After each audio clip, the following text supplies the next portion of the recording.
Important questions of book 1 class 11th chemistry आपके सामने लिखे हुए हैं। चैप्टर 1 क्वेश्चन नंबर 3 से लेके 7 तक, फिर 10, 11, 12 बहुत ज्यादा इंपॉर्टेंट है, ये जरूर करके जाना। ये वाले जरूर पक्का पेपर में आते हैं, खास तौर पे 36 और 35 बहुत बार एग्जाम में आ चुका है।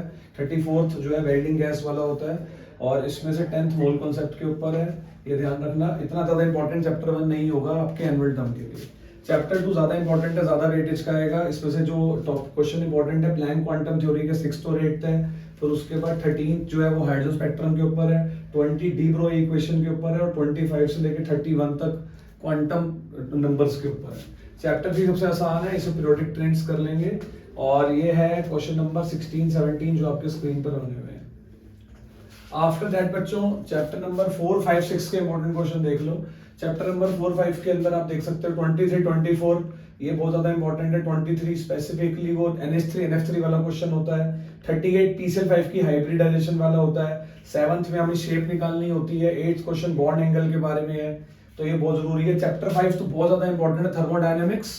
थर्मोडायनेमिक्स में से ये वाला न्यूमेरिकल बहुत इंपॉर्टेंट है। 14th जिसमें मेथनॉल के क्वेश्चन, जिसमें मेथनॉल का हमें निकालना है। 16 से 21 ज्यादा इंपॉर्टेंट है, क्योंकि ये डेल्टा जी के बारे में है।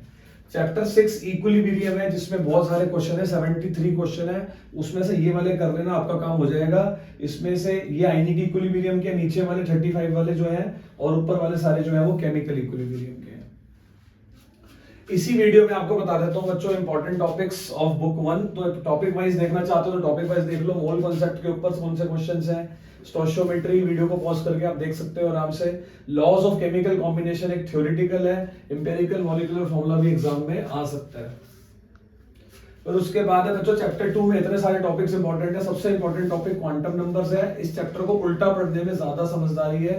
डी ब्रोई के ये क्वेश्चन पहले भी बताते थे, बहुत इंपॉर्टेंट है। डेफिनेशंस में ये पक्का एग्जाम में आ सकती है। बोहर मॉडल लिखने के लिए भी एग्जाम में आ सकता है। हाइड्रो स्पेक्ट्रम भी वीडियो को पॉज करके स्क्रीनशॉट लेके सबको शेयर कर देना।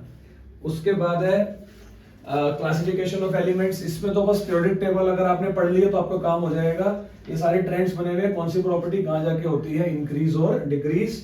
और याद रखना इसमें एक्सेप्शनल केसेस कि नाइट्रोजन की आयनाइजेशन एंथैल्पी ऑक्सीजन से ज्यादा है, क्योंकि नाइट्रोजन होता है एग्जैक्टली हाफ फिल्ड, ठीक है ना।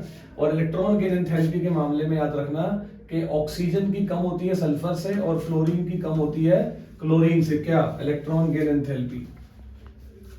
और इंपॉर्टेंट टॉपिक्स केमिकल बॉन्डिंग सबसे बड़ा, सबसे इंपॉर्टेंट चैप्टर है। हाइब्रिडाइजेशन के ऊपर ये सारे क्वेश्चंस इंपॉर्टेंट है। मॉलिक्यूलर ऑर्बिटल थ्योरी के ऊपर 36 बहुत ज्यादा एग्जाम में आ चुका है।